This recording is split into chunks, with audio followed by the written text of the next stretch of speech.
Welcome to my channel math in one shot. आज हम discuss करेंगे एक्सरसाइज 5.2 क्वेश्चन नंबर 14 से हम डिस्कस करने वाले हैं how many multiple of 4 lie between 10 to 250। 10 से 250 के बीच में कितने मल्टीपल लाई करते हैं, यानी कि हमें ऑब्वियस सी बात है एन फाइंड आउट करना है। तो 10 के बाद वही पहला नंबर आता है 12 जो कि आपका 4 से पूरा डिवाइड होता है। उसके बाद आएगा 16 अप टू सोन करके लास्ट नंबर आएगा आपका 248। 250 क्यों नहीं आएगा? क्योंकि ये 4 से पूरा डिवाइड नहीं होता है। तो यहाँ पर ए की वैल्यू हो जाएगी 12, डी निकाल लेंगे A2 माइनस A1, वही आपका आ जाएगा 4 जो भी मल्टीपल लेके चलते हैं। AN हो गया लास्ट टर्म आपकी 248। तो यहाँ पर AN is equal to A plus N minus 1 into D.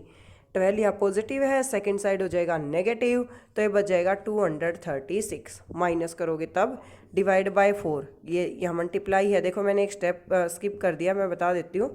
248 minus 12 equal to N minus 1 into 4। तो यहाँ से हमारा आंसर आया 236 और 4 इक्वल टू N माइनस 1।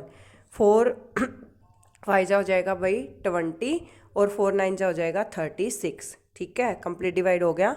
तो यहाँ पर n इक्वल टू 59 प्लस 1 कितना आ जाएगा आपके पास? 60। तो नंबर ऑफ टर्म कितनी आ जाएंगी? 60। नेक्स्ट आते हैं क्वेश्चन नंबर 15 पर। क्वेश्चन नंबर 15 में आपको क्या कहा गया है? For what value of N the two APs have their N term is equal. एक एपी है 63, 65 और 67 और एक एपी हमें गिवन है 3, 10 और 17। और ये कहा है कि यहाँ से एन की वैल्यू फाइंड आउट करो, इन दोनों एपी का ए एन इक्वल है।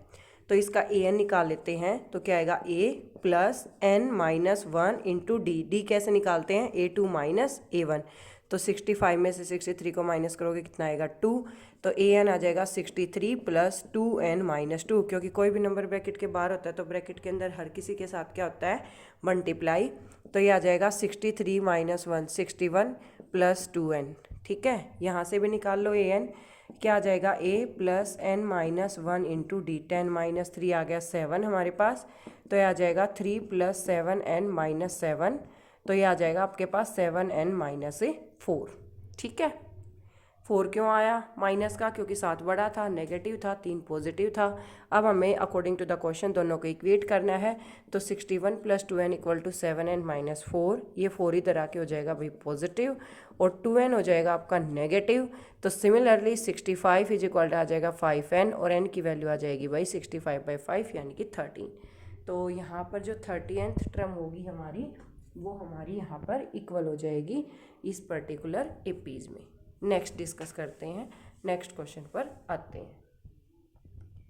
ठीक है, नेक्स्ट क्वेश्चन की बात करें तो determine AP whose third term is 16। Third term जो है वो 16 गिवन है। थर्ड टर्म यानी कि a प्लस 2d इज इक्वल टू हम लिखेंगे 16 के। ये आपका है क्वेश्चन नंबर 16। ठीक है, उसके बाद क्या कहा है? 7 term exceed bye 5th। A7 में से A5 को माइनस किया तो वो आपका आता है वही 12। ठीक है, करो solve. I repeat it again, third term आपको 16 गिवन है। EX जहाँ भी आता है उसका मतलब माइनस ही रहेगा, A एसिड आएगा उसका मतलब प्लस रहेगा। तो A7 को लिखोगे A plus 6D minus bracket में लिखोगे A plus 4D is equal to 12। तो A plus 6D minus A minus 4D is equal to 12। A से हो जाएगा कट, 6 माइनस 4 आ जाएगा 2D इज इक्वल टू 12 और D की वैल्यू आ जाएगी भाई 6। 2 6 जा 12। अब इस D को उठा के यहाँ रख दो फर्स्ट में। तो a plus 2 into 6 is equal to 16। a is equal to 16, 6 2 जा 12, उधर जाके माइनस a की वैल्यू आ गई 4। तो पहली टर्म ए पी की 4, दूसरी 6 प्लस 4 10, फिर 10 प्लस 6 16। इस तरीके से हमारी टर्म्स ए पी की बाकी के हम फाइंड आउट कर सकते हैं। क्वेश्चन नंबर 17 रामबाण क्वेश्चन है। 3 नंबर में भी आ सकता है, 2 में भी आ सकता है, टारगेटेड है। हमें लास्ट से जब भी टर्म निकालनी होती है, जैसे 3, 8 और यहाँ पर गिवन है 13 अप टू सोन है 253। इसने कहा है 20वीं टर्म निकाल लो, वो भी पीछे से लास्ट से। तो जब भी आपसे लास्ट से टर्म निकलवाई जाती है तो जो लास्ट टर्म है वो तो आपकी बन जाएगी फर्स्ट टर्म। जब भी लास्ट से आपसे टर्म निकलवाई जाएगी तो जो लास्ट टर्म है वो आपकी फर्स्ट टर्म बन जाती है। तो यहाँ ए की वैल्यू आ जाएगी 253। अब नॉर्मल डी निकाल लो, जो निकालते हैं वो आ गया A2 माइनस A1 यानी कि 5। अब आपको इसका उल्टा साइन लेना होता है, तो जो न्यू डी है उसको D1 लिख लो, वो कितना आ जाएगा? माइनस का 5। अगर यहाँ पहले डी की वैल्यू नेगेटिव आ रही है तो यहाँ उल्टा ले रहे हो तो पॉजिटिव ले लो, और पॉजिटिव आ रही है तो नेगेटिव। अब यहाँ पर प्लस का 5 आ रही थी इसलिए मैंने ले ली माइनस का 5। अब A20 सिंपल सोल्व कर दो, A + 19D। I repeat it again, जब भी आपको लास्ट से टर्म निकालनी हो तो लास्ट से टर्म निकालते टाइम लास्ट टर्म को फर्स्ट टर्म बना देते हैं और जो भी डी की वैल्यू हमारा डिफरेंस आता है उसका साइन चेंज हो जाता था। प्लस है तो माइनस, माइनस है तो प्लस, यहाँ प्लस था इसलिए माइनस यूज़ किया तो आ जाएगा 253 + 19 इंटू माइनस का 5। तो ये आ जाएगा 253 - 19 5 जा 95। 13 में से 5 जाएंगे 8, 14 में से 9 जाएंगे 5, यहाँ आ जाएगा 158। ठीक है, नेक्स्ट पर आते हैं। The sum of the fourth and eight term of the AP is 24। Fourth and eight term, ठीक है भाई, फोर्थ टर्म का और एट टर्म का जो सम है वो आपका 24 है। इसको सोल्व करते हैं। A4 को लिखेंगे A + 3D, A8 को लिखेंगे A + 7D equal to 24। A + A हो जाएगा भाई 2A + 10D is equal to 24। 2 ले लिया हमने common, A + 5D is equal to 24, क्योंकि 2 5 जा 10। अब ये 2 यहाँ मल्टीप्लाई है, सेकेंड साइड हो जाएगा डिवाइड, 24/12 2 कितना आ जाएगा 12। ये आपकी इक्वेशन आ गई फर्स्ट। अब आगे स्टेटमेंट पढ़ते हैं और सोल्व करते हैं। And the sum of 6 and 10 term is 44। 6th और 10 टर्म इज 44। तो 6 टर्म को लिखेंगे A + 5D, 10 टर्म को लिखेंगे A + 9D is equal to 44। 2A 9 + 5 हो जाएगा 14D इक्वल टू 44। 2 लेंगे common, A + 7D is equal to 44। अब ये 2 यहाँ सेकेंड साइड डिवाइड करेगा तो आ जाएगा 22। ये इक्वेशन सेकेंड आ गई। अब दोनों इक्वेशन को सब्ट्रैक्ट कर देते हैं। सब्ट्रैक्ट करेंगे तो साइन हो जाएंगे चेंज, क्योंकि A और D का साइन सेम है। A से हो जाएगा cut, -2D is equal to आ जाएगा -10, कैंसिल आउट, D की वैल्यू कितनी आ जाएगी 5। ठीक है, अब इस D को कहीं भी पुट कर लो, यहाँ कर दो। A + 7 × 5 is equal to 22। A is equal to 22 - 7 5 जा 35।